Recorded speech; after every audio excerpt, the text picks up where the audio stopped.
সুপ্রিয় দর্শক, ভিওডি বাংলার নিয়মিত আয়োজন নিউজ ন্যারেটিভে আপনাদের সবাইকে স্বাগত জানাচ্ছি। আমি মঞ্জুর মিলন। আপনারা জানেন যে সমসাময়িক নানা বিষয় নিয়ে আমাদের এই আয়োজন, আর এই আয়োজনে আমাদের স্টুডিওতে আজকে আমাদের সাথে যুক্ত হয়েছেন বাংলাদেশ জাতীয়তাবাদী তাঁতি দলের সিনিয়র যুগ্ম আহ্বায়ক ডক্টর কাজী মনির।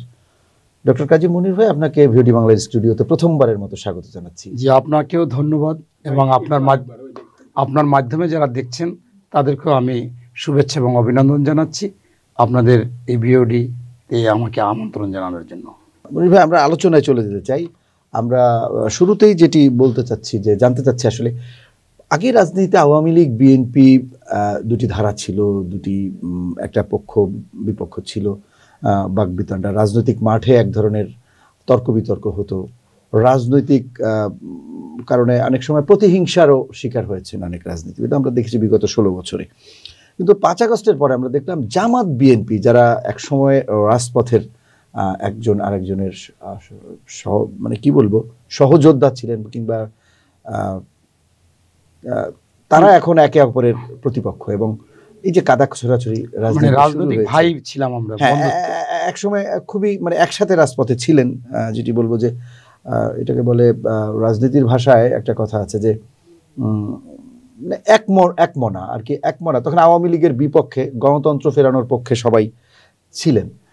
তো সেই প্রেক্ষাপট পেরিয়ে 5 আগস্টের পরে আমরা ভিন্ন একটি প্রেক্ষাপটে আসলাম। সেখানে প্রত্যাশা ছিল যে রাজনীতিতে দ্বিমত থাকবে, অবশ্যই যে যার দলের প্রতিনিধিত্ব করবে, কিন্তু এই কাদা ছোড়াছড়ি কেন?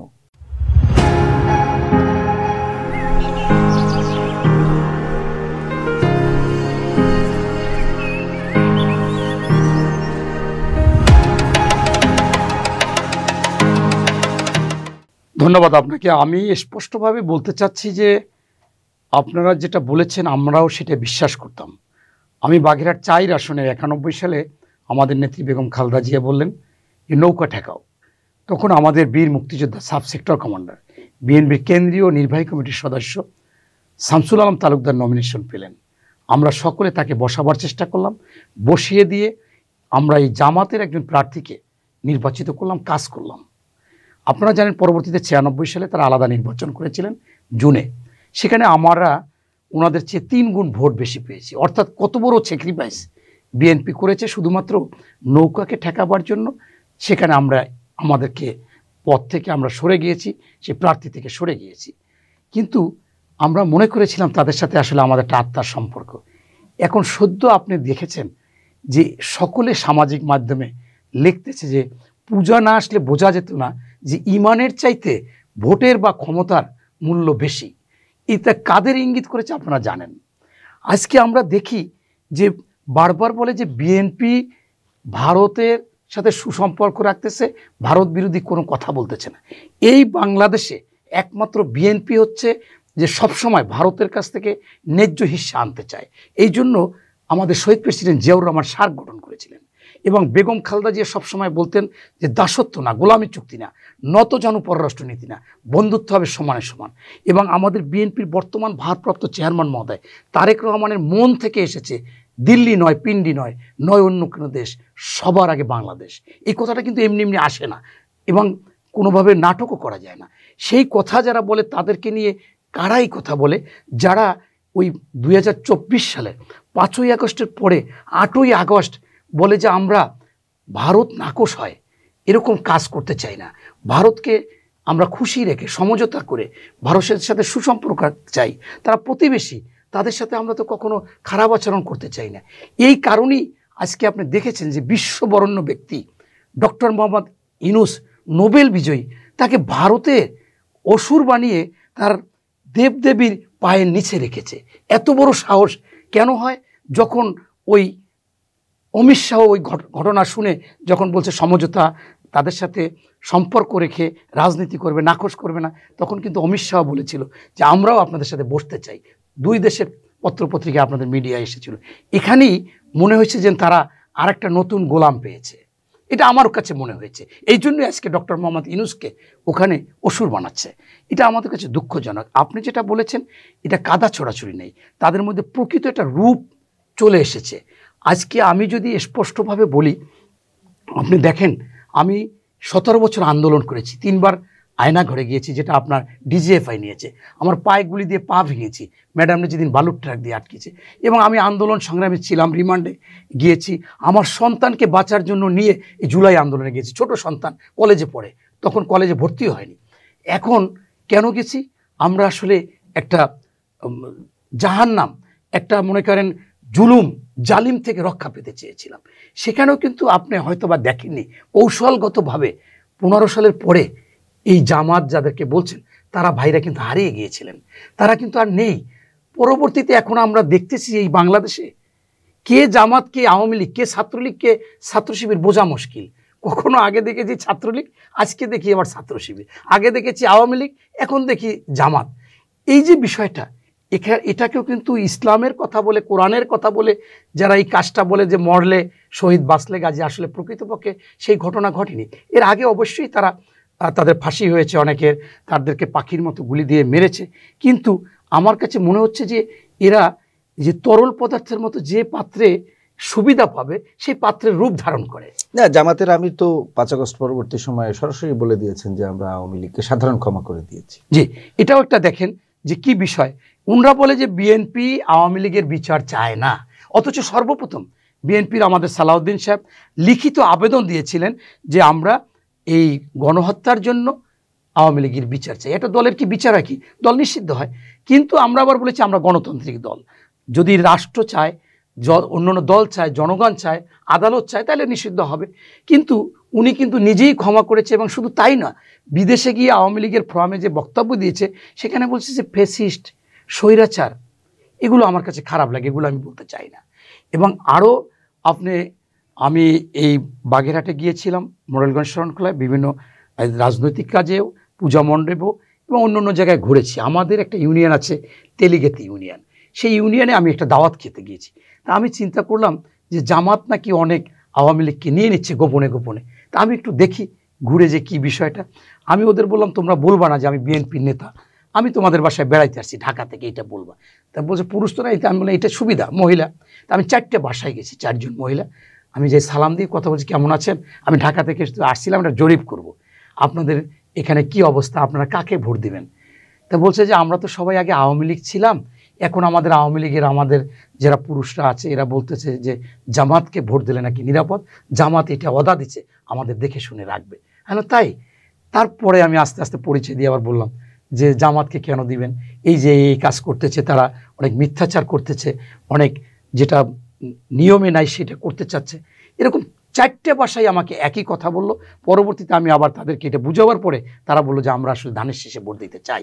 এখন দেখেন তাদেরকে কি ধরনের। আপনি যদি আমি স্পষ্ট বলি যে এই জুলাই আন্দোলনে আমি শেষ পর্যন্ত 5ই আগস্ট পর্যন্ত ছিলাম। 4ঠা আগস্ট শাহবাগে আমি ছাত্র জনতাকে নিয়ে আমি কঠিন একটা বক্তব্য দিয়েছি, প্রায় 1,87,00,000 লোক দেখেছে। আপনার হচ্ছে যে সেইখানে আমি মানুষকে জিজ্ঞাসা করতাম যে আপনারা যে এই পানি কিনে দেন, এই পাউরুটি কিনে দেন, খাবার কিনে দেন, বিস্কুট কিনে দেন, কারণ কি? বলছে আমরা আজকে দেখতেছি যে এই আওয়ামী লীগের পতন দরকার এবং সেইটা করতেছে ছাত্র জনতা, এরাই হচ্ছে দেশের বিবেক এবং সবসময় অন্যায় প্রতিরোধ করবে। আমি বললাম আপনারা কি চান? বলে আমরা চাই বাজার দর নিয়ন্ত্রণ হবে, সুশাসন, সুনীতি, সুবিচার থাকবে, ঘুষ থাকবে না, দুর্নীতি থাকবে না, এবং সন্ত্রাস, চাঁদাবাজ, দখলবাজ থাকবে না, মাদক থাকবে না। সর্বোপরি আমাদের দেশে এই খুন খারাপি হবে না, ধর্ষণ হবে না, ছিনতাই হবে না। এই আশা ভরসা নিয়ে আমরা আজকে নেমে আসছি। কেউ হয়তো বা পাঠাও চালাইতো, কেউ রিক্সা চালাইতো, কেউ গৃহিণী, কেউ মনে করেন হকার, এরকম সবাই আসতো। অথচ সেইটার যদি পরিবর্তন চান, আজকে আপনি স্পষ্টভাবে দেখতেছেন আইনশৃঙ্খলা বাহিনীর অবনতি। এরপর এই যে আপনার বিভিন্ন জায়গায় মব সৃষ্টি হচ্ছে এবং পরবর্তীতে এই সন্ত্রাস, চাঁদাবাজ, দখলবাজ হচ্ছে, ঘুষ হচ্ছে। কারা এখন করছে? আগে তো আওয়ামী লীগ করতো, কিন্তু এখন কারা করছে? আমি অবশ্যই সেটা আমি আসতেছি। আমার কাছে মনে হচ্ছে যে এই জন্য এটা যদি আপনি রুখে দাঁড়াতে চান তাইলে একটা নির্বাচিত সরকার দরকার। আর সেই নির্বাচিত সরকারের দরকার হলে ভোট দরকার। আর সেই ভোটের জন্য মানুষ অপেক্ষা করতেছে দীর্ঘদিন। এখন আপনি বলেছেন যে এই চাঁদাবাজি, সন্ত্রাসী, দখল কে করেছে, সেটা যদি আমি ছোট্ট করে আপনাকে বলি, কিছু দুষ্কৃতকারী বিএনপির মধ্যে ঢুকেছে, তারা এগুলো করতেছে। তারেক রহমান 5ই আগস্টের পরে এই সরকারের কাছে বারবার অনুনয় বিনয় আবেদন জানাচ্ছে, অনুরোধ করতেছে যে সন্ত্রাসী, চাঁদাবাজ, দখলবাজ এদের কোনো দল নাই, এদেরকে ধরে কঠিন শাস্তি দিন। আমার হাতে আছে বহিষ্কার, আমি 7,000 লোককে বহিষ্কার করেছি। অথচ জামাতও কিন্তু ঘটনা ঘটাচ্ছে, আপনি সামাজিক মাধ্যমে দেখবেন তারা কিন্তু বহিষ্কার করছে না, তারা আরও আমাদের এটাকে বেশি প্রচার করতেছে। আমি যেমন তারেক রহমান ঠিকই বহিষ্কার করছেন, জি, তিনি ওখানে বসে দলীয় পদক্ষেপ নিচ্ছেন, কিন্তু স্থানীয়ভাবে এদেরকে শেল্টার কারা দিচ্ছে? ফাইনালি কিন্তু তারা আইনের আশ্রয় যাচ্ছেন। যেমন আমি যেমন আমার বাড়ি বাগেরহাট মোড়েলগঞ্জে, আমি যদি বলি সেখানে আমি দেখতেছি যে এমন একজন দুষ্কৃতকারী বিএনপির নাম ধারণ করে 111-এর সাথে আর্মিদের সাথে ছিল, অনেক দখল টকল বাণিজ্য করেছে। আওয়ামী লীগের সময় তারা আওয়ামী লীগে ছিল, আওয়ামী লীগের থাইকা বিএনপির নামে মামলা দিচ্ছে, চাঁদাবাজি করছে, তারা আবার সেখানে লাভ করেছে, হেলিকপ্টার নিয়ে মোড়েলগঞ্জে গিয়েছে, নামে বিএনপি আসলে বিএনপির আদর্শ ধারণ করে না। এখন তারাই আজকে এই দখল বা চাঁদাবাজের সাথে জড়িত। যেমন আমি আমার এলাকায় যুদ্ধ ঘোষণা করেছি, আমি এসপিকে সবসময় বলতেছি, ওসিকে বলতেছি, কিন্তু এটা হচ্ছে না। কিন্তু আমি আপনাকে যেটা বলতে চাচ্ছিলাম যে এটা জামাত আবার একটু বেশি প্রচার করে, যতটুকু না হচ্ছে। অথচ আমি যদি এক কথায় বলি যে এই বিএনপির চুনাপুটি বা এই দুষ্কৃতকারীরা যদি চোর হয়, তাহলে জামাত যা করতেছে সেটা পুকুর চুরি বা ডাকাতি বলা যায়। কীরকম? তারা সরকারি প্রতিষ্ঠানগুলো যেমন হাসপাতাল দখল করে নিয়েছে, ব্যাংক দখল করে নিয়েছে, তারা শিক্ষা প্রতিষ্ঠান দখল করে নিয়েছে, তারা তদবির করতেছে, তাদের মন্ত্রণালয়, সচিবালয় নিয়েছে, তাই সেখান থেকে হাজার হাজার কোটি টাকা সারা লাভবান হচ্ছে। এবং আপনারা ইতিমধ্যে দেখেছেন যে সেই 8-9 আগস্ট বসুন্ধরা গ্রুপে চলে গেছে আমির, গিয়ে সেখানে দাঁড়াইছে যে তোমাদের পাশে আছি। অথচ সেই ইকবাল সোবাহান তার 4 আগস্ট শেখ হাসিনার বাসায় গণভবনে বলেছে যে আপনি কিছু করেন আর না করেন, জামাত বিএনপিকে আমি বাংলাদেশে থাকতে দিব না, এবং আপনি ক্ষমতায় থাকেন না থাকেন আপনার সাথে আসি। সেইখানে যাই বলে যে তোমাদের ব্যবসা বাণিজ্য করবা, কোনো সমস্যা নাই। তারা আবার ছবি ছেড়ে দিয়ে পুরা ভাইরাল করে ফেলেছে এই বসুন্ধরা গ্রুপ। এরপর আপনারা জানেন যে নাবিল গ্রুপ নিয়ে এত কিছু, সে আওয়ামী লীগের, তাকে তারা নিয়ে নিয়েছে। আপনারা জানেন যে এনা পরিবহনের মালিক ইনায়েতুল্লাহ চৌধুরী, সে প্রচুর বিএনপির পিছিয়ে ঘুরেছে, দলে আসতে আসতে 5,000-10,000 কোটি টাকা দিবে, তাকে কেউ নেয়নি। অথচ তাকে ঢাকা 7 থেকে তারা দাঁড়িপাল্লা দিয়ে মনোনয়ন দিচ্ছে, সে মিটিং করতেছে যে আমি আগে কোনো দল করতাম না। অথচ তার সাথে শেখ হাসিনার প্রচুর প্রোগ্রামে বক্তব্য, জামাত থেকে নির্বাচন দাঁড়িপাল্লা ঢাকা 7 থেকে। এই যে বিষয়গুলো, এই জন্য মূলত হচ্ছে যে আমি সর্বসাকুল্যে দেখতেছি যে আমরা যে মোরাল বা আমাদের যে নৈতিক কথা, সেখান থেকে আমরা দূরে চলে যাচ্ছি। এখন ক্ষমতার জন্য এমন কিছু কাজবাজ করতেছে যে জামাত আমার কাছে মনে হচ্ছে যে আপনার মাথায় লবণ রেখে বড়ই খেতে চাচ্ছে। কীরকম? সে আওয়ামী লীগকে নিষিদ্ধ চাচ্ছে, কিন্তু সে নিজে চাচ্ছে না, সে নিষিদ্ধ করে ওই ভোটগুলো চাচ্ছে, ক্ষমতায় আসতে চাচ্ছে। আমি আপনার মাধ্যমে দেশবাসী, আমাদের বিএনপির নেতাকর্মী সমর্থক, আমার বিএনপির ভারপ্রাপ্ত চেয়ারম্যান মহোদয়, নীতি নির্ধারণী ফোরামকে বলবো যে আওয়ামী লীগের মধ্যেও তো অনেকে ভালো আছে, যারা কোনো দোষ করেনি, যারা সন্ত্রাসী না, চাঁদাবাজি না, কারণভাবে অন্যায়ভাবে মামলা দেয়নি, তাদেরকে আমাদের পাশে টানা উচিত এবং বিএনপির তাদেরকে নিয়ে নেওয়া উচিত যে যারা ভালো আছো, আসো আমাদের আদর্শে আমরা ঐক্যবদ্ধভাবে গড়ি, এটাই হওয়া উচিত। এবং আমি পাশাপাশি আরেকটা কথা বলতে চাচ্ছি হিন্দু ভাইদেরকে, যে আপনারা দেখেছেন আজকে যদি আপনাদের পূজা মণ্ডপ না আসতো, এই যে আমি যেমন পূজা মণ্ডপে গিয়েছি, আমি বলেছি ধর্ম যার যার, উৎসব তার তার, নিরাপত্তা, মানবিকতা, সামাজিক এবং রাষ্ট্রীয় অধিকার সবার। সেখানেই আমরা বিএনপি 4 বার রাষ্ট্রীয় ক্ষমতায় ছিলাম, আপনাদের কোনো সময় কোনো ক্ষতি হয়নি, আর ভবিষ্যতেও হবে না। আপনারা যদি ধানের শীষে ভোট দেন, সেই রাষ্ট্রীয়ভাবে আসছি। এবং আমি আপনার এই যে আপনার এখানে প্রসাদ, এটাও আমি খাবো না, যেহেতু আপনার এটা ভগবান বা আপনাদের প্রতিমার নামে করেছেন, আল্লাহর নামে করেননি। আপনাকে এটা অখুশি হতে পারেন, কিন্তু আমি যদি আপনাকে বলি কোরবানির দিন আপনাকে গোস্ত খাওয়াবো, গরুর গোস্ত, আপনি কি খাবেন? বলো না। আপনার উপর কি করা হবে? ওরাই বলতেছে আমার উপর জুলুম করা হবে, অন্যায় করা হবে। আমি বলছি আমার কেউ যদি প্রসাদ খাওয়ান, আমার উপর অন্যায় করা হবে। তাই আমার ধর্মকে যদি আমি মান্য করতে পারি, আপনার ধর্মকে আমি মূল্যায়ন করতে পারবো। কারণ বিএনপি হচ্ছে মধ্যমপন্থী দল। এখানে স্পষ্টভাবে বিএনপি মনে করে যে হযরত মুহাম্মদ সাল্লাল্লাহু আলাইহি সাল্লাম বিদায় হজে বলেছে যে ধর্ম নিয়ে বাড়াবাড়ি করো না। আমরা মনে করি সেইভাবে আমরা চাই যে সকল ধর্মের লোক তার যার যার কাজ করবে, আমার কাজ আমি করবো, আপনার কাজ আপনি করবেন। কিন্তু এরা, আপনারা জানেন যে স্বাধীনতা যুদ্ধের সময় আপনাদের লুঙ্গি খুলে দেখেছে আপনি কারা। আপনি যদি হিন্দু হন আপনি শেষ, আপনি যদি হিন্দুর মেয়ে হন আপনাকে নিয়ে কী করেছে, মুসলমান মেয়েদের তো করেছেই। তাহলে এরা আসলে কখন কি বলবে আপনার ভোট নেওয়ার জন্য, মূলত সেইটা না। আপনারা হচ্ছেন 7%, এই 7% ভোট নিলেই কি তারা সরকার গঠন করতে পারবে? এটা ভারতকে খুশি করতে চায়। বাংলাদেশের অধিকাংশ হিন্দু আছে, তারা জানে। কিন্তু আপনি এই যে দেখলেন 4টা ফ্যামিলিতে যে চিত্র দেখলেন মহিলারা বলে, এটা তো বিএনপির জন্য একটা চিন্তার বিষয়। হ্যাঁ, আমি আপনার মাধ্যমে নীতি নির্ধারণী বিএনপি এবং বিএনপির সাধারণ গ্রাম পর্যায়ের নেতাকর্মীদেরকে বলবো যে আজকে জামাত যে কাজটা করতেছে, তারা এক এক জায়গায় মহিলাদেরকে নিয়ে আসর বসাচ্ছে, যেমন তালিমের মতো, অথচ এরা কিন্তু আগে কখনো তালিম করতো না, এরা কিন্তু তাবলিগের বিরুদ্ধে। না, এখানে একটা প্রশ্ন কিন্তু থেকেই যায়, সেটি হলো এটি কি জামাতের কৃতিত্ব নাকি ওই যে আপনি বললেন যে জামাতের বিএনপির ভেতরে কিছু দুষ্কৃতিকারী ঢুকে গেছে, তাদের কারণে যাচ্ছে? মানে কোনটা মনে হয় আপনার কাছে? আমার কাছে জামাত এমন খুব বেশি কি করছে যে কারণে যাচ্ছে, ওই কারণে যাচ্ছে নাকি অন্য কোন কারণ আপনার কি মনে হয়? আমার কাছে এখানে মনে হচ্ছে যে বিএনপির কিছু দুষ্ট লোক খারাপ কাজ করতেছে, সেজন্য অনেকে মনে মনে ক্ষিপ্ত হচ্ছে বা অপছন্দ করতেছে। তার চাইতেও বড় কথা হচ্ছে এই জামাত ক্ষমতায় আসার জন্য এমনও কাজ নাই যেটা না করতে পারে, সেই জন্য তারা এই তালিমের নামে মহিলাদেরকে বুঝাচ্ছে। এবং আপনি বিশ্বাস করবেন কিনা আমি জানি না, আমাকে নিজেকেও একটা জায়গায় আমি যখন লিফলেট বিতরণ করে সমাবেশের, তা আমি একটা নিলাম, ও তো আর চিনতে পারে না, এই সোবহানবাগ মসজিদে। তা আমি বললাম যে ভাই, এটায় আমি যদি যাই কোনো ফজিলাত আছে? বলছে অবশ্যই ফজিলাত আছে, আমাদের জামাতের সমাবেশে গেলে আপনার অনেক সওয়াব হবে, অনেক ফায়দা হবে।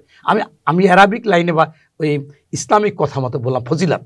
পরবর্তীতে আমি বললাম যে অনেকে বলে ভোট দিলে নাকি জান্নাতে, বলছে অবশ্যই আমাদের ভোট দিলে জান্নাতে যাওয়া যাবে।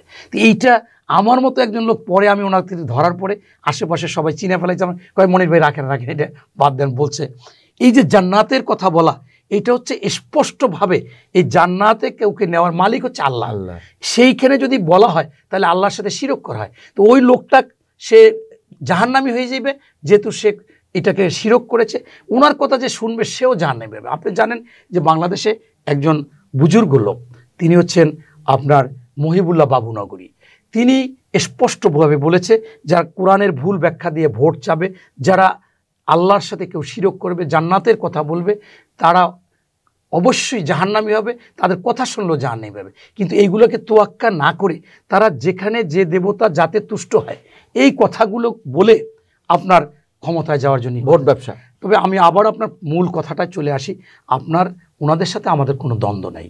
আমি মনে করি না কাদা ছোড়াছড়ি, মূলত ওনারা যে কথাগুলো বলে সব কথাগুলোই অযৌক্তিক, যেগুলো একজন মুসলমান হিসেবে বা একজন ন্যায় নীতি নৈতিকতা মূল্যবোধ সম্পন্ন একজন ব্যক্তি হিসেবে মেনে নেওয়া যায় না। আপনি দেখেন ব্যারিস্টার শিশির মনির, সে এক জায়গায় গিয়ে কি করলো, হযরত মুহাম্মদ সাল্লাল্লাহু আলাইহি ওয়াসাল্লামের নাম আমরা মুখে নিতেও ভয় পাই অনেক সময়। উনি বলে মোহাম্মদ আর বিষ্ণু আর কৃষ্ণ একই কাজ করতো, নাউজুবিল্লাহ। এই কথাটা কি বলতে পারে? এর কারণটা কি? ওইখানে হিন্দুদের ভোট নেওয়ার জন্য বলতেছে, ভারতকে খুশি করার জন্য বলতে। উনি বলতেছে রোজার পূজা এপিটোপিট, নাউজুবিল্লাহ। এটা বলা যায় না, মুসলমানের তো খারিজ হয়ে যায়। আপনি অন্য কোনো ব্যাখ্যা দেওয়ার দরকার নেই। আমার এলাকার এমপি প্রার্থী, উনি গিয়ে, আমি সেখান থেকে বের হয়ে আসছি, আমি এই সমস্ত কথা বলছি যে আমি আপনার পূজা দেখতে আসি নাই, পরিদর্শন করতে আসছি, আমি আপনার এই হিসাবে আসছি। এই কথাগুলো আমি বলছি যে আপনার ধর্ম যার যার উৎসব তার তার, এইভাবে আমি আসছি। সেইখানে উনি গিয়ে বলল যে আপনাদের দেবী যে কাজগুলো করে অন্যায়ের বিপক্ষে, হ্যাঁ এই দেবী এটা করে আসছে, এইটাই দরকার। মানে অর্থাৎ কোনো দেবদেবীর মুসলমানরা কোনো সময় গুণগান করতে পারে না। যদিও আমার সেই এমপি প্রার্থী আমার খুব কাছের, আমরা একসাথে আওয়ামী লীগের সময় উনি লোকাল থেকে ডিজনার করে দিত, জামিন হতো না, তো হাইকোর্টের জামিনটা আমি করতাম। দুই ভাই আমরা জামাত বিএনপি মিলে জামিন করাইতাম। অধ্যক্ষ আলিম ভালো লোক, পরবর্তী উনি একটা ক্ষমাও চাইছে যে আমি এই বক্তব্যটা দেওয়া ঠিক হয় না, কিন্তু উনি ক্ষমা চাইলে কি হবে? উনার যে বড় নেতা, এই মনে করেন আপনার বুলবুল সাহেব দক্ষিণের, উনি 28 না 27 তারিখ যেন হিন্দুদের ডেকে বিরাট করে আলোচনা করেছে, বলছে আপনাদের দেবতাকে যদি আপনারা তুষ্ট করতে পারেন আপনারা কামিয়াব হবেন, মানে জান্নাতে যাবেন, নাউজুবিল্লাহ। এই কথা কি বলতে পারে? শেষ কোরআন, শেষ আপনার নবী, আবার শেষ ধর্ম ইসলাম, অথচ সেখানে স্পষ্টভাবে বলেছে যে আর কোনো বিকল্প কেউ থাকবে না, সবাই এই ধর্মে আসতে হবে, আসলে জান্নাতি হবে। এটার লোভের জন্য বলল। আবার আপনি দেখেছেন যে এই মেয়র নির্বাচন করেছিল সেলিম জামাতে, সে বলছে যে লা ইলাহা ইল্লাল্লাহ জিতবে, আবার দাঁড়িপাল্লা কলেমাকে করে ফেলছে, শুধুমাত্র এই মানুষকে বুঝাইতে চাচ্ছে আরবি ভাষায় বা ইসলামের দৃষ্টিতে। আপনার এটা তো কোনো কথা না।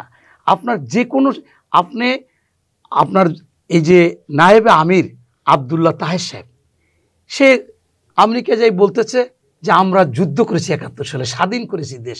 আমি আবার এটা জিজ্ঞাসা করলাম অনেক, কয়টা উনি ভুল বলছে। হ্যাঁ, উনি কি যুদ্ধ করেছে? উনি স্বাধীন করেছে। অর্থাৎ যে দেবতা যাতে তুষ্ট হবে একদিকে মুসলমানদেরকে যাই বলবে জান্নাতে যাবে, ওদের বলবে তোমরা এইটা হবা।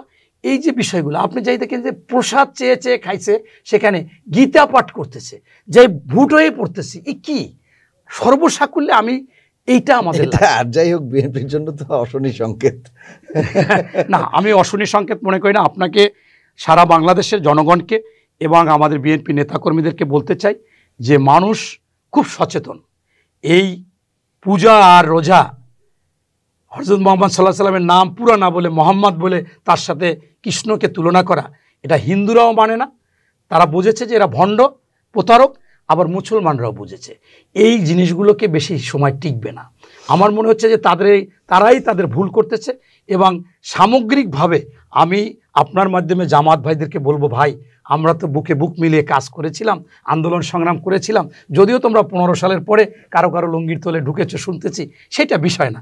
বিষয় তোমাদের ত্যাগ আছে, জুলাই আন্দোলনের ত্যাগ আছে। আসো, এইগুলো না ভুলে ভোটের জন্য নোংরামি না করে না, রাজনীতিতে আমরা নীতি নৈতিকতা মূল্যবোধ সততা এবং যার যার ধর্মের তার রেখে আমরা ক্ষমতার লোভে না পড়ে আমরা সেইভাবে রাজনীতি করি। এবং আপনার সবচেয়ে দুঃখজনক ব্যাপার হচ্ছে যে আজকে দেখেন এই জামাত যত সময় ক্ষমতায় যাইতে না পারবে, যত সময় ভোটে নির্বাচিত না হতে পারবে, তত সময় তারা নির্বাচন চায় না। আপনি কেমনে দেখেন, যে কোনো একটা অন্তর্বর্তীকালীন সরকার হোক বা তত্ত্বাবধায়ক সরকার হোক, তারা কিন্তু জাতীয় নির্বাচন দিবে। ওনারা আইসে বললো স্থানীয় সরকার নির্বাচন, স্থানীয় সরকার নির্বাচন।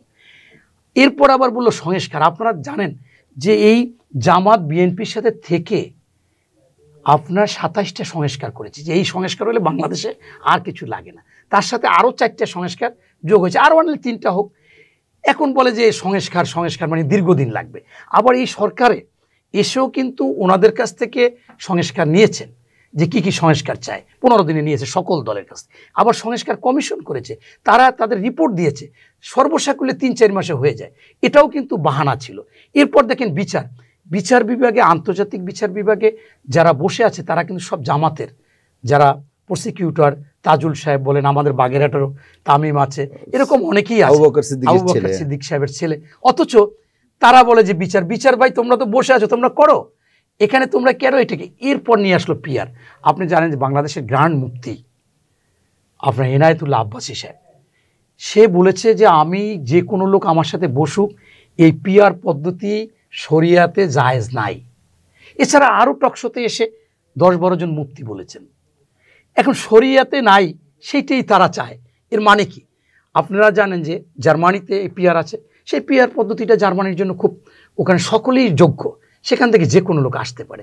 কিন্তু আপনি পিআর পদ্ধতি ছিল নেপালে, সেখানে দেখছেন যে আপনার 17 বছরে 14 বার সরকার পরিবর্তন হয়েছে, সকাল বিকাল মন্ত্রিত্ব পরি আছে। ইসরায়েল কি কারো বিশ্বের কারো কথা শুনে? তারা এটা। আর বাংলাদেশেও যদি হয়, আপনি দেখেন যে স্বতন্ত্র প্রার্থী আমাদের বাংলাদেশে অনেকে আছে, অনেকে দলটল পছন্দ করে না, অনেক ডাক্তার, আইনজীবী অনেকেই কিন্তু এমপি হয়ে আসে না, তাহলে তাদের অধিকার ক্ষুণ্ণ হবে। আবার দেখেন যে এমন যদি হয় যে আমাদের দেশে একটা প্রচলন আছে, ফার্স্ট সেকেন্ড থার্ড এদের একটু ভ্যালু বেশি দেয়। এখন পার্টি হচ্ছে কিন্তু নিবন্ধিত 50টা, আরও 2-1টা বোঝায় পেয়েছে। সেইখানে আমি আরেকটা মজার ব্যাপার শুনেন, জামাতের আমির, জামাতের সেক্রেটারি জেনারেল, জামাতের টপ টু বটম সবাই বলে বিএনপি একটা সহ 1-2টা দল পিআর চায় না।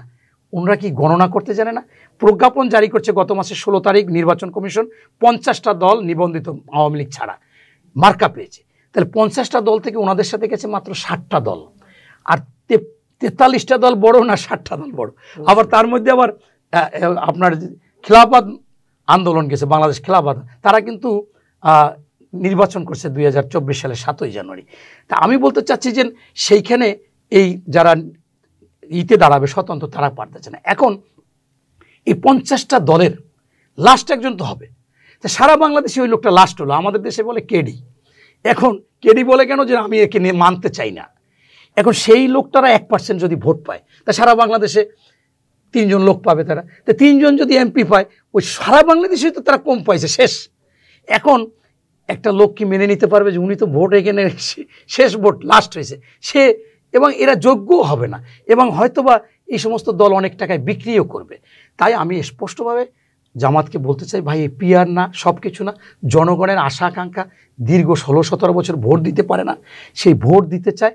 আসুন আমরা একটা নির্বাচন করি, এবং প্রয়োজনে এমনও হতে পারে যে নির্বাচন কমিশন সিস্টেম করে দেবে, যত প্রার্থী একই মঞ্চে তাদের বক্তব্য দেবে, এবং আমরা কারো সমালোচনা না করি, কারো কাদা ছোড়াছুড়ি না করে আমরা চলে আসি যে আমরা কি করতে চাই। আপনারা দেখেছেন যে বাংলাদেশের বিএনপির ভারপ্রাপ্ত চেয়ারম্যান মহোদয় তারেক রহমান সাহেব এই 17 বছর একটা কথা কারো কষ্ট লাগে বলেনি, কিন্তু একটা কথা কষ্ট লাগে বলেনি। এই যে সেদিনও বিবিসিতে একটা সাক্ষাৎকার দিয়েছে, ওনাকে বলছে যে আপনাকে তো মাস্টার মাইন্ড বলে, বলছে না আমি মাস্টার মাইন্ড না, মাস্টার মাইন্ড হচ্ছে ছাত্র জনতা এবং রাজনৈতিক দল যারা করেছে। অথচ ওনাকে আমি নিজে উপস্থিত ছিলাম, জামাতের আমির মহোদয় ডাক্তার শফিকুর রহমান 2টা প্রোগ্রামে বলছে যে এই প্রোগ্রামের এই জুলাই আন্দোলনের মাস্টার মাইন্ড ছিল তারেক রহমান, আর এক জায়গায় বলেছে এই জুলাই আন্দোলনের মহানায়ক ছিল তারেক রহমান। এইটা বলার পরও একজনের সেই কৃতিত্ব নিতে চায় না। অথচ সেইখানে উনি যদি বাবা হয়, ওই দলের যদি উনি প্রধান হয়, তাহলে উনি বাবা, তার সন্তানরা আবার এই সমাবেশে বলে যে জুলাই আন্দোলনের মাস্টার মাইন্ড জামাতের আমির। উনি বলে তারেক রহমানের কথা, তারেক রহমান বলে না এটা সবাই। তা এই জন্য দুঃখজনক ব্যাপারে এগুলো মনে করেন এই ধরনের কাদা ছোড়াছড়ি হয়। আমরা মনে করেন সত্যগুলো মেনে নিতে চাই। আপনারা তো বলতে পারেন যে আপনি তো এই সমালোচনা করলেন, এখন আমি তো আর তারেক রহমান হইতে পারি নাই। আমি যখন দেখি আমার সামনে আমাদের সম্পর্কে যাতা বলতেছে, আমাদের চাঁদাবাজ বলতেছে, আমি একটা বক্তব্য শুনেছি পুরা আমাদের ভাইস চেয়ারম্যান আলতাফ হোসেন চৌধুরী, সাবেক স্বরাষ্ট্রমন্ত্রী, আপনারা জানেন উনি একটু স্বাভাবিক, সব একেবারে মন খোলা লোক। উনি একবার বলেছিল স্বরাষ্ট্রমন্ত্রী থাকতে যে আল্লাহর মাল আল্লাহ নিয়ে গেছে। এখন আপনারা এটা নিয়ে, কিন্তু কথা কিন্তু সত্য, আল্লাহ যদি নিয়ে যায় কারো কিছু করার নেই। উনি ওনার এলাকায় একটা সমাবেশে বলছে যে বিএনপি তোমরা টেম্পো স্ট্যান্ড দখল করো, বিএনপি তোমরা বাস স্ট্যান্ডে যাও, লঞ্চ স্ট্যান্ডে যাও, হকার, এতে কয় টাকা হয়? এতে সারাদিন টেম্পো স্ট্যান্ডে 10 টাকা উঠাইয়া 3000 টাকা, লোক 16 জন, 200 টাকাও পাও না, ভিক্ষা করো। এরপর বলছে যে জামাত কি করছে, বিশ্ববিদ্যালয় দখল করেছে, সচিবালয় দখল করেছে, মেডিকেল দখল করেছে, ব্যাংক দখল করেছে, মেডিকেল দখল করে সেখানে সরকারি ঔষধ মানুষকে দিচ্ছে নিয়ে, যেটা রুগী পাওয়ার কথা ছিল তাদের লোক এখন ভোট কেনার জন্য দিচ্ছে যে এই ঔষধ, লেখা গণপ্রজাতন্ত্রী বাংলাদেশ সরকার কর্তৃক বিনামূল্যে।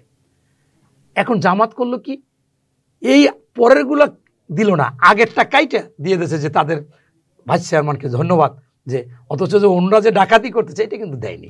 এই যে নোংরামি, আমি দুঃখ ও ভারাক্রান্ত মনে বলতে চাই, আমি একটা বক্তব্য দিয়েছি, আপনাদের কিছু সাংবাদিক 1 মাস আগে বলছে যে আপনাদের তারেক রহমানকে, খালেদা জিয়াকে, সালাউদ্দিন সাহেবকে, মানে বিএনপিকে পিআর শিক্ষা দিতে চায় নায়েবে আমির আবদুল্লাহ তাহের। এই বিষয়ে আপনার মন্তব্য কি? স্বাভাবিকভাবে যদি আমার নেত্রীকে বলে উনি শিক্ষা দিবে, আমি যে বয়স বা আমার যে রাজনৈতিক, আমি তো অত ধৈর্য রাখতে পারিনি। আমি বলছি যে দেখেন, চামচিকেও একটা পাখি আর ইগল একটা পাখি। এই আবদুল্লাহ তাহের সাহেব একজন শিক্ষক, ওনার একটা ক্লাস তো দেখেছি আমি এলাকায়, 7 মিনিটের ক্লাসটা আমার কাছে আছে। উনি এলাকায় যাই বলছে, আমার এলাকার কর্মীরা তোমাদেরকে বলি, আমি আবদুল্লাহ তাহের, তোমরা নির্বাচনের আগে ভোটারদের ঠ্যাং ধরো, পা ধরো, হাঁটু ধরো। আমি আবদুল্লাহ তাহের নির্বাচিত হইলে লাভ কার? আমার, আমিও ধরবো। এই ধরলে আমি নির্বাচিত হলে আমাকে ওই ভোটাররা 5 বছর ঠ্যাং ধরবে, হাঁটু ধরবে, পা ধরবে। এরপর আরও বক্তব্য দিয়েছি, সেই বক্তব্য জামাত কেন্দ্রীয়ভাবে কাট করে, এডিট করে শুধু দেখাইছে যে বাগেরহাট 4 থেকে আমি বলছি কর্মীদের যে তোমরা ঠ্যাং ধরো, নির্বাচনের পর 5 বছর আমার ঠ্যাং ধরবে ভোটাররা। এটা 11 সেকেন্ড করে কোটি কোটি মানুষের কাছে পৌঁছে দিচ্ছে। আমার কাছে কমপক্ষে 50টা ধরনের আসছে, এটা বানাইছে। আমি আমার এলাকার জামাতের ছেলেরা ছেড়েছে, শিবিরের ছেলেরা ছেড়েছে, তাদেরকে বললাম ভাই তোমরা ছাড়তে পারো, তোমাদের নির্বাচন করলাম 91 সালে, তোমাদের নির্বাচন করলাম 2001 সালে, 5টা পয়সা নিয়ে নেই, তোমাদের কাজ করেছি 2018 সালে করলাম, তোমরা এইটা আমার বিরুদ্ধে এরকম করতে পারো? বলছে দাদা আপনার বক্তব্যটা দেন, আমরা ছেড়ে কেটে দেবো। বক্তব্য পুরোটা দিছি, দেখি ডিলিট করে না। পরে জিজ্ঞাসা করলাম, দেখেন আমাদের কেন্দ্র থেকে ডিলিট করতে মানা করছে। এটা হচ্ছে নোংরামি, এটা কাদা চোরাচুরি। আমরা যেটা বলতেছি সত্য কথা। আমি আপনার মাধ্যমে জামাতের যে কোনো বড় নেতা আসুক, আমি তাদেরকে প্রমাণ দিয়ে দেখাই দেবো যে বিএনপি নোংরামি করে না, বিএনপি মিথ্যাচার করে না, কিন্তু তারা বরঞ্চ এই ক্ষমতার লোভে, ক্ষমতায় আসার জন্য ইতিমধ্যে বলে ফেলেছে যে আমাদের মহাসচিবের আসন সহ নাকি তারা 300 পাবে। তাহলে ভাই পিয়ার দরকার কি? আবার বলেছে যে বিএনপি টাইনে টুইনা বিরোধী দল হতে পারে। তাহলে অসুবিধা কি ভাই? তোমাদের মধ্যে অহংকার এসেছে, নির্বাচনে যাও। আমার এখন প্রশ্নটা একটু ভিন্ন, সেটি হলো যে আমরা দেখছি যে রাজনীতিতে এক ধরনের দৌড়ঝাঁপ শুরু হয়েছে, কূটনীতিক দৌড়ঝাঁপ। আমরা দেখছি এই জামাতের সাথে সকালে বৈঠক, বিকেলে বিএনপির সাথে বৈঠক, আবার সন্ধ্যায় অন্য দলের সাথে বৈঠক। এক কথায় কূটনৈতিক পাড়া বেশ গরম দেখা যাচ্ছে। এই যে দৌড়ঝাঁপ, এটিকে আগামী নির্বাচনে কোনো প্রভাব ফেলবেন কিনা? এর সাথে একটু অ্যাড করি, এর মধ্যে আমরা নানা গুঞ্জন শুনছি যে আওয়ামী লীগকে নির্বাচনে নেয়ার একটা পায়তারা চলছে। আপনি কি বলবেন সবকিছু মিলিয়ে? আপনারা জানেন যে বাংলাদেশকে সবসময় ডমিনেট করতে চায় উন্নত দেশ, যুক্তরাষ্ট্র, যুক্তরাজ্য, চীন, রাশিয়া, জাপান, বিভিন্ন জনে চায় বিভিন্ন রকমের সম্পর্ক রাখতে। তার মধ্যে কাকে নির্বাচিত করলে কে সুবিধা হবে, পার্শ্ববর্তী ভারতও চায়। সেই ক্ষেত্রে আমাদের ইমানি শক্তি যদি থাকে, দেশপ্রেম যদি থাকে, সেই ক্ষেত্রে কিছু হয় না, কিন্তু ক্ষমতার লোভের জন্য অনেক কিছু হয়। আমরা যেমন দেখেছি যে ভারতকেও বলেছে তাদের সাথে সমঝোতা করতে চায়, এটা ইসলামিক দল। পাশাপাশি কিন্তু আমরা দেখেছি আমেরিকায় গিয়ে সে সিআইএর সাথে মিটিংও করে এসেছিলেন। এখন বিএনপিও যে বা অন্যরা কেউ কি কোথাও অনেকের সাথে আলাপ আলোচনা করতেছে, কাকে কি সুবিধা দিচ্ছে বা দিবে, অনেকগুলোই আমাদের আনছেন। সবসময় বাংলাদেশে নির্বাচন আসলে এরকম ঘটনা ঘটে। আপনারা দেখেছিলেন যে 2024 সালের নির্বাচনের আগে রাষ্ট্রীয় দাওয়াতে জাতীয় পার্টির চেয়ারম্যান মহোদয় গিয়েছিলেন জিএম কাদের সাহেব ভারতে। আসার পরে আপনারা সাংবাদিকরা সবাই এয়ারপোর্টে ধরলেন যে কি ব্যাপার, কি আলোচনা হলো? বললো আমার মুখে তালা, ভারত যতক্ষণ না বলতে আমি বলবো না। অর্থাৎ এত এত গোলামি, এত কৃতদাসের মতো কথা। তিনি ভুলেই গেছেন যে তিনি বাংলাদেশের একটা নিবন্ধিত দলের কর্ণধার, বা তারা ক্ষমতায় ছিল, মানুষের প্রতিনিধিত্ব ক্ষমতায় ছিল অবশ্যই। এখন মনে করেন যে এরকম যদি লোভ হয়, আমি এই রাজনীতিতে বিশ্বাসী না। আমি সবসময় মনে করি যে একজন রাজনীতিবিদ হতে হলে প্রথমে তার দেশপ্রেমিক হতে হবে, এরপর নীতি, নৈতিকতা, মূল্যবোধ, সততা এগুলো থাকতে হবে। যদি না থাকে সে রাজনৈতিক ব্যক্তিত্ব হতে পারে না, দলও হতে পারে না। এখন ক্ষমতার জন্য এই যেগুলো, এর মধ্যে শুনছি এই যে রিফাইন্ড আওয়ামী লীগ এক ধরনের গুঞ্জন, মানে সবকিছু মিলিয়ে মনে হচ্ছে। আমি স্পষ্টভাবে আপনাকে বলতে চাই যে আওয়ামী লীগ নির্বাচনে আসার সম্ভাবনা নেই, কারণ তারাও আসবে না। কোন প্রার্থী আসবে? নির্বাচনী কাজ তো রাস্তাঘাটে করতে হবে, করলে কে মারবে কার। রিফাইন্ড আওয়ামী লীগ অর্থাৎ যাদের গায়ে, আমি সেটা আসতেছি। এখন আপনার যেমন যারা নির্বাচন করতে চাবে তাদের একটা অবস্থান অবশ্যই থাকা লাগে। আগে কোনো সময় পদ ছিল, এলাকায় চিনে, এরকম যারা ছিল, সেই আওয়ামী লীগটা এমন অবস্থা যে বাঁচতে বাঁচতে তাদের আর নির্বাচনে করার মতো যোগ্য লোক থাকবে না। তো সেই জন্য আমার কাছে মনে হচ্ছে যে যদি তারা সবাই না আসতে পারে, কারণ যারাই কমিটিতে ছিল, যারাই অবৈধ টাকা উপার্জন করেছে, যারাই মনে করেন ঠিকাদারি করেছে, অন্যায় করেছে, ঠিকাদারি করে কাজ না করে টাকা উঠিয়ে নিয়েছে, এরাই তো নির্বাচন করতে চাইবে। এইখানে হয়তো বা আপাত দৃষ্টিতে আপনি ভালো দেখতেছেন যে এই লোকটা ভালো, যখন তার খোঁজখবর নিতে যাবেন তার দ্বারা আবার অনেকে ক্ষতিগ্রস্ত হয়েছে। তাই সোজা কথা, কম্বলের লোম বাঁচলে যেমন কম্বল থাকে না, আপনি ওই আওয়ামী লীগের নেতা যদি করতে চান, এমনকি ইউনিয়ন পরিষদের চেয়ারম্যান, উপজেলা চেয়ারম্যান, এমপি, কোনোটা প্রার্থী এরকম আপনি এখন পাবেন না। কারণ যে নির্বাচন করতে চাবে সে এত অপরাধে নিমজ্জিত যে সে এলাকায় যাইতো সাহস পাবে না। তাই আমার কাছে মনে হচ্ছে এইটা সঠিক না। আর এই জন্য আপনার ডক্টর মোহাম্মদ ইউনূস সাহেবের সাথে যে জাতিসংঘে মনে করেন মেহেদী হাসান সাহেব একটা সাক্ষাৎকার নিয়েছে, উনি ঘুরে ফিরে আওয়ামী লীগকে আনার জন্য, কিন্তু উনি কিন্তু বারবার বলেছে, যে যাই বলুক, উনি বলেছে যে ওনারা তো এখন বর্তমানে স্থগিত থাকলে তো কোনো কাজই তারা করতে পারবে না। আমরা তাদের নিবন্ধিত বাতিল করিনি, কিন্তু স্থগিত, নির্বাচনের সুযোগ নাই। অতএব এই নির্বাচনের সুযোগ নাই। তবে আওয়ামী লীগের কিছু লোকজন ইতিমধ্যে আমি দেখেছি যে জামাত অনেককে নিয়ে নিচ্ছে।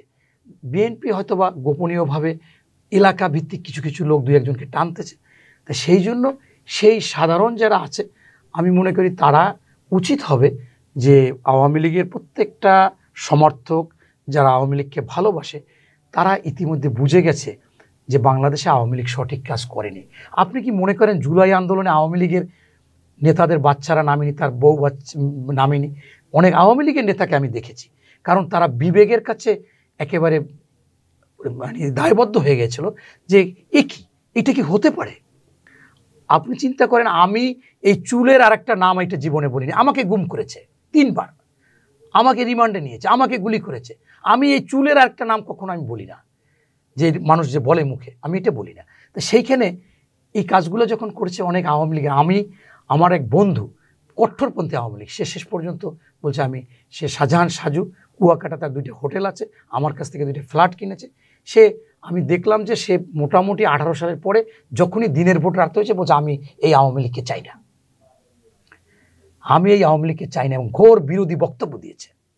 এখন এই সমস্ত লোক তো ভোট দিবে বা বিরোধ থাকবে। আমি বলবো আপনাকে যে আওয়ামী লীগের নেতা তো কম, রুট লেভেল লোক বেশি, সমর্থক বেশি। তাদেরকে বলবো ভাই, আপনারাও জানেন, আমরাও জানি যে আওয়ামী লীগ যে কাজগুলো করেছে, কমপক্ষে একটা টার্ম তারা নীরব থাকার পরে আস্তে আস্তে আসুক।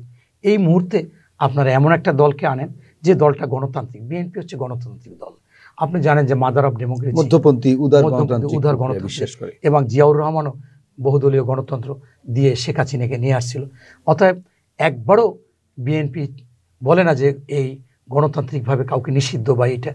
আপনারা একটা অপরাধ করেছেন, এটা পানিশমেন্ট হোক। পরিস্থিতি আপনাদেরকে এই পর্যায়ে নিয়ে গেছে যেখানে আপনার মাঠেই নামবেন কি বলে, যে তাই আমার কাছে যাবেন কি বলে। তাই আমি আবেদন জানাচ্ছি আওয়ামী লীগের প্রত্যেক ভাই বন্ধুকে, যদি আপনাদের নির্বাচনে, আমি জানি না আর হয়তোবা প্রার্থী হতে পারে না, যদি না হয় আমরাই একমাত্র বিএনপি গণতান্ত্রিক দল। আমরা ইনশাল্লাহ আমরা যদি আসি, আপনাদের অধিকার ফেরত পাবেন অনেক বিষয়, যদি আপনারা ন্যায়সঙ্গত কাজ করেন। আমার সবশেষ প্রশ্ন হলো, আমাদের সময় শেষ ফুরিয়ে আসছে, আপনি একটু ছোট্ট করে বলবেন যে সামনে একটি নির্বাচন, আমরা জানি যে কূটনৈতিক দৌড়ঝাঁপ পাশাপাশি রাজনৈতিক দলগুলোর মধ্যেও কিন্তু নির্বাচনের আগ মুহূর্তে একটা ঐক্যমত হতেই হবে। জুলাই সনদ বলি কিংবা সংস্কার বলি, পাশাপাশি নির্বাচনে যেসব বিষয় নিয়ে এখন পর্যন্ত জোটগতভাবে যে দুইটা ধারা তৈরির চেষ্টা হচ্ছে, যেমন বিএনপি একটা জোট করার চেষ্টা করবে কিনা এখনো সিদ্ধান্ত নেয়নি, পাশাপাশি জামাত কিন্তু বিএনপির বিরুদ্ধে একটা জোট করার চেষ্টা করছে। তো সবকিছু মিলিয়ে আপনার রাজনীতিবিদ, সরকার এবং নির্বাচন কমিশন, এই যে স্টেক হোল্ডার, এদের প্রতি আপনার কি আহ্বান থাকবে? আমার স্পষ্ট আহ্বান, ইতিমধ্যে আমরা গতকালকে আপনারা দেখেছেন যে ঐক্যমত কমিশনের শেষ বৈঠক হয়ে গেছেন। আমি তো যতটুকু দেখেছি, পড়েছি, শুনেছি, তাতে আমার কাছে স্পষ্টভাবে মনে হয়েছে যে খুব একটা সমাধান হয়ে যাবে। আপনারা জানেন যে জুলাই সনদটাই মেইন, তারা চেয়েছিল এটার আগে পাশ করে সেইটার অনুমোদিত পরে এখানে বলছে না, ভোট হবে, একই সময় গণভোট হবে। সেই গণভোটে যেটা হয় সরকার গঠন করবে, সরকার গঠন করে সেগুলো বাস্তবায়ন করবে। তো এখানে মোটামুটি একটা সমাধান কিন্তু চলে এসেছে, এবং কেয়ারটেকার গভর্নমেন্টের মতো জাতীয় সরকারটা হবে। জি, এরপর সেই পিআর আর বিচার টিচার এখন আর সেগুলোকে আমি নাই সামনে নিয়ে আসে নাই, এটা আমি সাধুবাদ জানাই। এবং ডক্টর মোহাম্মদ ইউনূসকে বলবো যে আপনি একজন বিশ্ববরেণ্য ব্যক্তি, এবং যারা এই সরকারে অন্তর্বর্তীকালীন সরকারে আছেন আপনারা সবাই সম্মানিত। আমরা জানি ডক্টর আসিফ নজরুল, আমি অনেক প্রোগ্রাম তাকে প্রধান অতিথি করে আমি সভাপতিত্ব করেছি। যখন অন-11 কেউ কথা বলতে পারতেন, উনি ভালো ভালো কথা বলতো, এবং এমনও বলেছে যে আমি বুঝি না যে এরা কেউ ক্ষমতা পেয়ে কাজ করে না, আমি পাইলে পাগলের মতো কাজ করতাম। তিনি অনেক কথা বলতেন, আলোচনা। যাই হোক, তারপর সেইগুলো উনি স্মরণ করবে, করে উনি যে কাজটা ওনারা সবাই করবে, যে আসলে একটা নির্বাচিত সরকার ছাড়া কোনো কিছুই সম্ভব না। আমি যখন এসপিকে বলি, ডিসিকে বলি, ওসিকে বলি, টিওনাকে বলি, তারা বলে ছাড়, আমরা আগে একটা অপরাধ করে ফেলেছি, একতরফা কাজ করি, এখন আমি কার কথা শুনবো? আমরা কি জামাত ক্ষমতায় আসবে, নাকি বিএনপি আসবে, না সরকারের শেল্টারে এনসিবি আসবে? এই কথাগুলো যেন প্রশাসন থেকে আর না আসে। তাই দরকার একটা নির্বাচিত সরকার। আসুন আপনারা একটা নির্বাচন দিয়ে পৃথিবীতে, বিশ্বে একটা মাইল ফলক স্থাপন করেন, মডেল যে না, সত্যিকার অর্থে একটা নির্বাচন করে গেছে, যেটা আমরা 91 সালে দেখেছিলাম। 90 দিনের মধ্যে সারা বাংলাদেশ নিরপেক্ষ করে বিচারপতি শাহাবুদ্দিন একটা নির্বাচন দিয়েছিলেন, যা বিশ্বের কাছে গ্রহণযোগ্য ছিল। আর অন্য দল, বিএনপি সহ সকলকে বলবো যে আসুন আমরা পজিটিভ চিন্তা করি, আমরা শহীদ যারা হয়েছে জুলাইতে তাদের কথা একটু ভাবি, আমরা যারা গুম হয়েছে, খুন হয়েছে, এই যাদের জামাতের ফাঁসি হয়েছে, বিএনপিরও ফাঁসি হয়েছে, সেইগুলো ভাবি। আমাদের 65 লক্ষ লোকের নামে মামলা হয়েছে, সব কিছু অন্যায় হয়েছে, সেই অন্যায়ের একটা প্রতিফলন ঘটাই, জুলাই শহীদদের একটা প্রতিফলন ঘটাই। যারা এখনও কাতরাচ্ছে, অসুস্থ, তাদের দিকে তাকাইয়া আমরা একটা ন্যায়সঙ্গত সমাধানে এসে এবং যতটুকু দরকার ততটুকু করে আমরা একটা নির্বাচিত সরকার আসুক। সেই নির্বাচিত সরকার যদি না করে, এই শেখ হাসিনা তো পালিয়ে ভারত যাইতে পারছে, দরকার হলে আমরা পিটিয়ে বঙ্গোপসাগরে ফেলাবো। আমি বিএনপির একজন কর্মী হিসেবে অধাবদ্ধ, আমি শেখ হাসিনাকে ভয় করিনি। আমার 3000-এর অধিক বক্তব্য তার বিরুদ্ধে আছে। আমি প্রয়োজনে আমিও বিএনপির বিরুদ্ধে বক্তব্য দেবো যদি তারা অন্যায় করে। তবে আমি বিশ্বাসী, আমার আস্থা, আমি যতবার স্কাইবিতে তারেক রহমান সাহেবের সাথে কথা বলেছি, আমার বিশ্বাস হয়েছে যে উনি জনগণের সরকার চায়, কোনো দলের না, কোনো ব্যক্তির না, কোনো বিএনপির নেতার না। জনগণ যেভাবে রাষ্ট্র পরিচালনা করতে চাইবে, রাষ্ট্র তাদের কথা মতো পরিচালিত হবে এবং সেইভাবেই উনি চাচ্ছে। এবং একটা রাষ্ট্র হবে একটা অন্য ধরনের রাষ্ট্র, সেই রাষ্ট্রে সকলের অধিকার থাকবে রাজনৈতিক, এবং কখনো দিনের ভোট রাতে হবে না, মৃত্যু ব্যক্তির ভোট হবে না, এবং জোর জুলুম চলবে না। এটা তারেক রহমানের স্পষ্ট কথা এবং উনি এটা করবে। আপনি বিশ্বাস করেন না করেন, আমার বিশ্বাস হয়েছে এবং আমি ইতিমধ্যে এটা মনে প্রাণে ধারণ করেছি। আপনাকে অসংখ্য ধন্যবাদ আমাদের স্টুডিওতে এসে আপনার মূল্যবান সময়। যে আপনাকেও ধন্যবাদ যে আপনি আমাকে ডেকে এনে এখানে আমার একটা সাক্ষাৎকার নিয়েছেন। আপনার মাধ্যমে দেশবাসী জানতে পারবে এবং আমি মনে করি যে দেশবাসী জানলে আমার এই কথাগুলোকে তারা উপলব্ধি করবে। আমি কাউকে ছোট করার জন্য বলিনি এবং আমি কোনো মিথ্যাচার করিনি। ধন্যবাদ, অসংখ্য ধন্যবাদ। সুপ্রিয় দর্শক, আমরাও চাই যে দেশে একটি সুষ্ঠু নির্বাচনের মাধ্যমে ইতিবাচক পরিবর্তন হবে, গণতন্ত্রের পথে ফিরবে বাংলাদেশ এবং মানুষের যে 5 আগস্টের পরে মানুষের যে প্রত্যাশা সেটি পূরণ হবে। আমরা একটা নতুন বাংলাদেশ পাবো। সবাই ভালো থাকুন, সুস্থ থাকুন, নিরাপদে থাকুন। ধন্যবাদ।